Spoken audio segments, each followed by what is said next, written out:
Hi மக்களே, நம்ம அடை தோசைக்கு ஊற வைக்கிறோம்.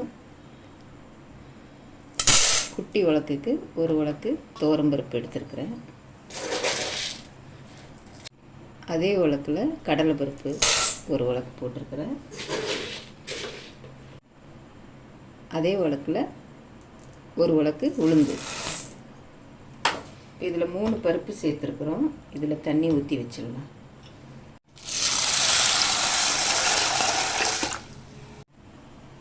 அரிசி போடுறேன். அதே குட்டி உலக்கு தான் எடுத்துருக்கிறேன்.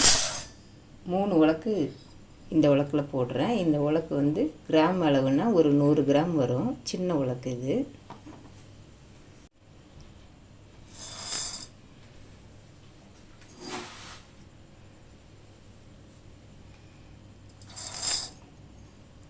சரி சமமாக எடுத்துருக்குறோம். நம்ம இது 3 பருப்பு போட்டிருக்கிறோம். 3 பருப்பும் எல்லாமே 100 கிராம் வரும். இது 300 கிராம் பருப்பு. அதே அளவில் நம்ம அரிசி எடுத்துருக்குறோம். 300 கிராம் தண்ணி ஊற்றி வச்சுருக்கோம்.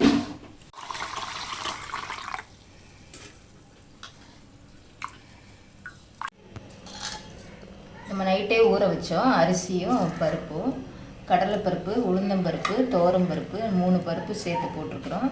இதை நம்ம அடை தோசைக்கு இப்போ அரைச்சி எடுக்க போகிறோம். ஃபஸ்ட்டு நம்ம அரிசி அரைச்சிடலாம்.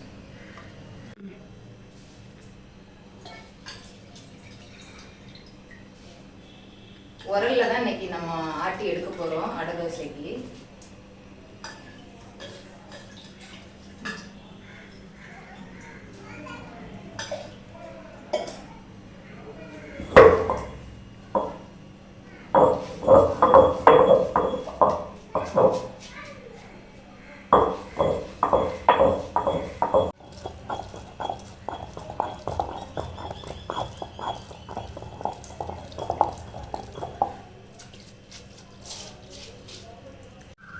இதில் உரிச்ச பூண்டும் மஞ்சத்தூளும் வச்சுருக்கிறேன். இதை போட்டுக்கிறேன். 4 காஞ்ச மிளகாய் தண்ணியில் ஊற வச்சேன், அதையும் சேர்த்துக்கிறேன். சீரகமும் சோம்பும் ஒரு ஸ்பூன் எடுத்துருக்கோம், அதை போட்டுக்கலாம். கொஞ்சமாக கருவேப்பிலை எடுத்துருக்கிறேன், அதையும் சேர்த்துக்கலாம்.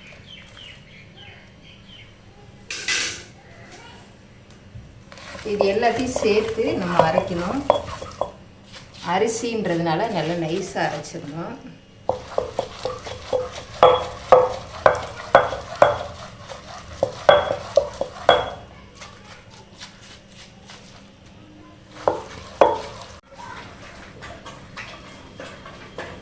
இந்த மாதிரி உரலில் ஆட்டி செய்யும்போது அது டேஸ்ட்டே நல்லாயிருக்கும்.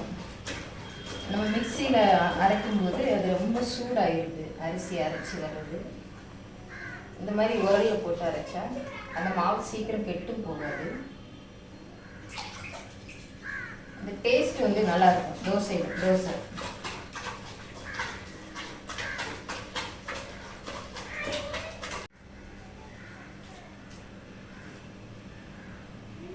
இந்த மாதிரி உரலில் அரைச்சி தோசை சுட்ட அனுபவம் இருந்ததுன்னா எனக்கு கமெண்டில் சொல்லுங்கள்.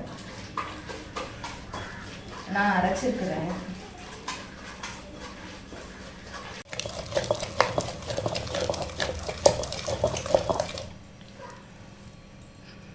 மாவு இந்த அளவுக்கு அரைஞ்சிடுச்சு. கொஞ்சம் குறகுறப்பாக இருக்குது. இப்படி நம்ம எடுத்துடலாம்.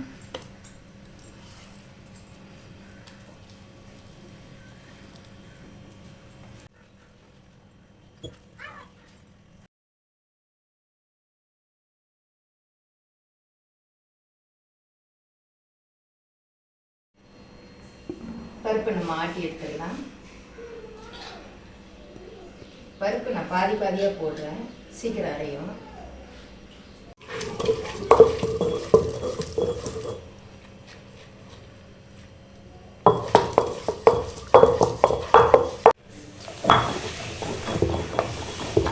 பருப்பு நல்லா அரைஞ்சிட்டு இப்போ நம்ம பருப்பை வலிச்சிடலாம்.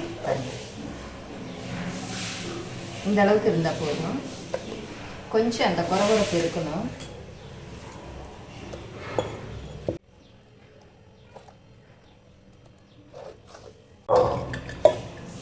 மீதி இருக்கிற பருப்பையும் போட்டு ஆட்டி எடுத்துடலாம்.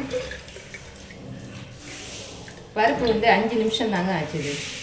5 நிமிஷத்தில் பருப்பு வந்து அரைஞ்சிடுது.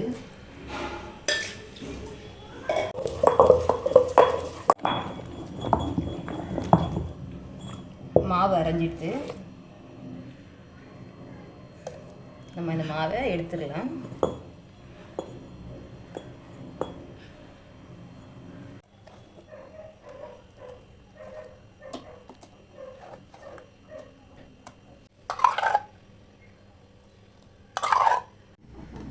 மாவு ரெடி ஆயிடுச்சு. இதுக்கு நம்ம ஒரு தாளிப்பு ஒன்று கொடுத்துடலாம். அது கொஞ்சம் எண்ணெய் ஊற்றிப்போம். கடாயில் கடுகு போட்டுக்கலாம். கொஞ்சமாக உளுந்தம்பருப்பு ஒரு ஸ்பூன் அளவு போட்டிருக்கிறேன். பொடியாக கட் பண்ண கருவேப்பிலை,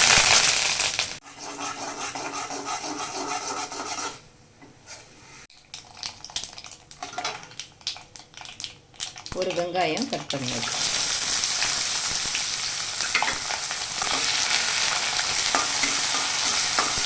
வெங்காயம் நல்லா வதங்கிட்டு இப்போ இதுக்கு கொஞ்சமாக பெருங்காயம் சேர்த்துக்கலாம்.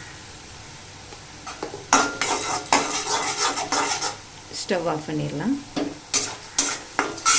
இதை மாவோட கலந்துக்கலாம்.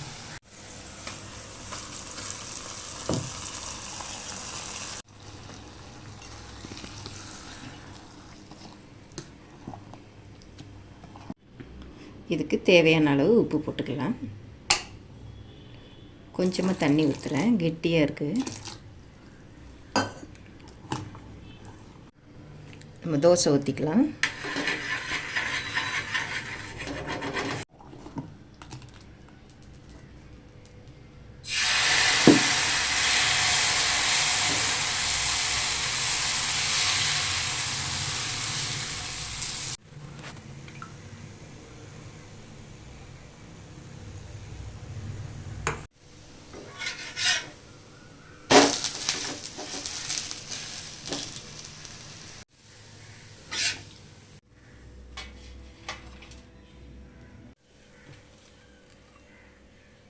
நம்ம அடை தோசை ரெடி ஆகிடுது. வாங்க சாப்பிட்லாம்.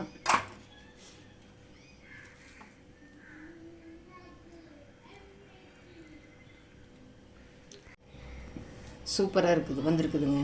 டேஸ்ட்டும் நல்லா அருமையாக இருக்குது. கண்டிப்பாக நீங்கள் செஞ்சு பாருங்கள். மேக்ஸிமம் நம்ம வந்து கையில் ஆட்டி செஞ்சாலே வந்து அதோட ருசியே தனி தான். லைக் பண்ணுங்கள், சப்ஸ்கிரைப் பண்ணுங்கள், ஷேர் பண்ணுங்கள். தேங்க்யூ.